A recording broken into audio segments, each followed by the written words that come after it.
2008 war, it took, I think it was 22 days in total siege by the Israeli army, and that was only because Israeli militants fired a few dozen rockets. This is 5,000 rockets that were fired into southern Israel. Hi, I'm Sarah Forster, news editor here at The National, and welcome to yet another edition of A Closer Look. Now, this week we are talking about the developing story, which is the ongoing conflict between Israel and Gaza. To talk with me a little bit more about that, we have our Arab Affairs editor, Ismaeel Naar. Ismaeel, thank you so much for joining me. Thank you, Sarah. So this is something which, we'll get into it. It's been going on for a while, right? But the current situation it kicked off, if you will, on Saturday. Can you explain a bit about what happened and what that escalation involved? Yeah, so on Saturday at 6:30 a.m. local time in Israel and Palestine, there was initial reports of a barrage of missiles that were being fired from the Gaza Strip into southern Israel. Now, on a normal Saturday, that's sadly, but it's not unusual. But at this time, we were looking at footage of hundreds of interceptions that were happening. So that was unprecedented in that sense. Very quickly, we knew that this was a different sort of operation. Evidence showed that while the Israeli army was focused on activating the Iron Dome system, they're estimating that 5,000 missiles were fired from the Gaza Strip into southern Israel. Fighters from the Al-Qassam brigades and the Palestinian Islamic Jihad group breached a heavily fortified border fence with Gaza and entered southern towns in Israel. So that what made it very unprecedented. So that was the happenings over the weekend. Now, we're filming this on Monday. What has happened since then? So since then, obviously, Israel retaliated. Now, compared to the past wars of 2008 and 2014, what makes this war a bit different is that Palestinian militants took hostages, both civilians and military, from southern Israel. Some of them are being held in the towns that they've captured, but also within the Gaza Strip. So that makes Israel's retaliatory military decisions on the ground very difficult. So a ground invasion is unlikely in the coming days because they're afraid of how that affects the Israeli hostages that are inside Gaza. Now, we know that at least 30, a minimum of 30, are in Gaza right now. That has been unverified, so it can be 30 to 70. I saw one report saying that 130 were taken. It's very difficult right now to verify those reports. So since Saturday, Israel has focused on aerial bombardments of the Gaza Strip. Israeli intelligence, did they know that this was coming? Every country has an intelligence team which is purely there to anticipate these sort of attacks. Did they? They didn't. Honestly, even speaking to Israeli officials, Avichai Adari, he's the official spokesperson for the Israeli military, he has admitted that this was a massive intelligence failure on the Israeli army and the Israeli government side. Took everyone by surprise. Again, this was a week of tensions that were already brewing in Jerusalem.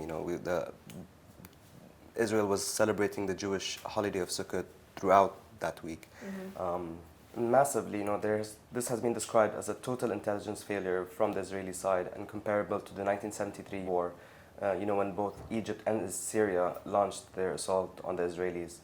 The fact alone that the physical borders that separates Gaza from the rest of Israel was breached, that itself was an intelligence failure.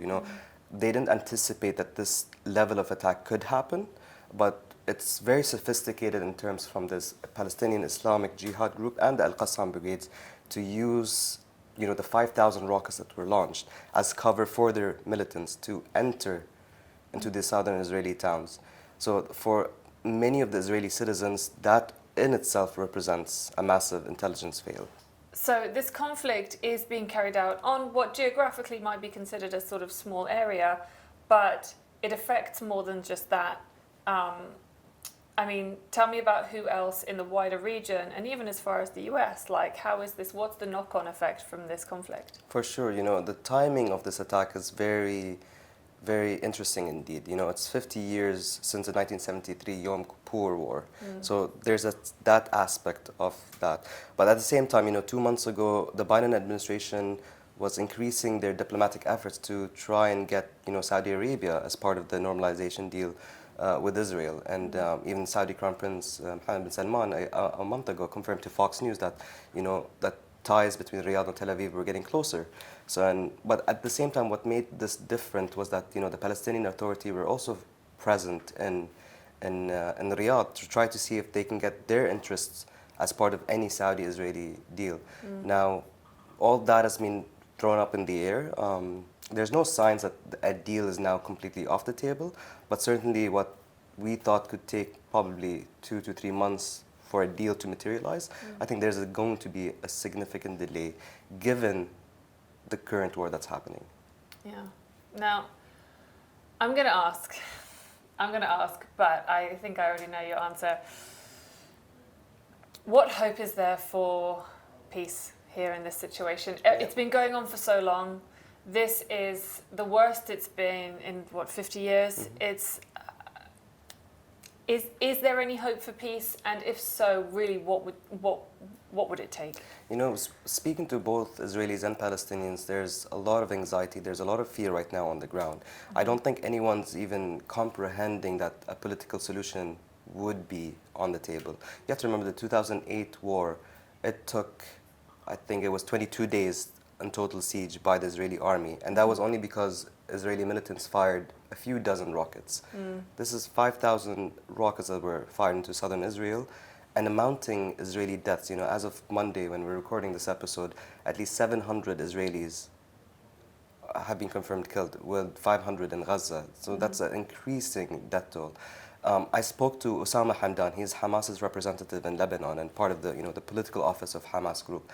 And I tried to get him to confirm whether, in the immediate short term, whether something like a prisoner exchange deal could be done. And I know the Qataris and Egyptians are both trying to mediate and form a sort of immediate ceasefire, at least, and a path towards that ceasefire would be a gesture of goodwill. So Hamas hasn't said that it won't talk to the Israelis, but it did say that it's open to some form of prisoner exchange deal. And what Osama Hamdan confirmed to me is that they're looking at an exchange of Israeli prisoners who were taken on Saturday, but specifically female, for the exchange of female Palestinian political prisoners in Israeli jails. So I think the likelihood of that first happening within the next week is very likely.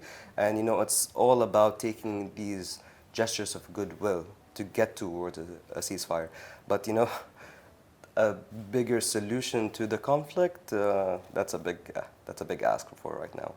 It's something that we probably won't be seeing anytime soon. All right, well, thank you so much, Ismaeel, for joining us. And if you'd like to keep up to date with all the latest news in the Israel-Gaza conflict, of course, you can find it all on our website, thenationalnews.com. Well, that's it for this week's edition of A Closer Look, brought to you from right here inside the National's newsroom. Now, remember, if you would like to watch any of our previous episodes, you will find them all on our YouTube channel.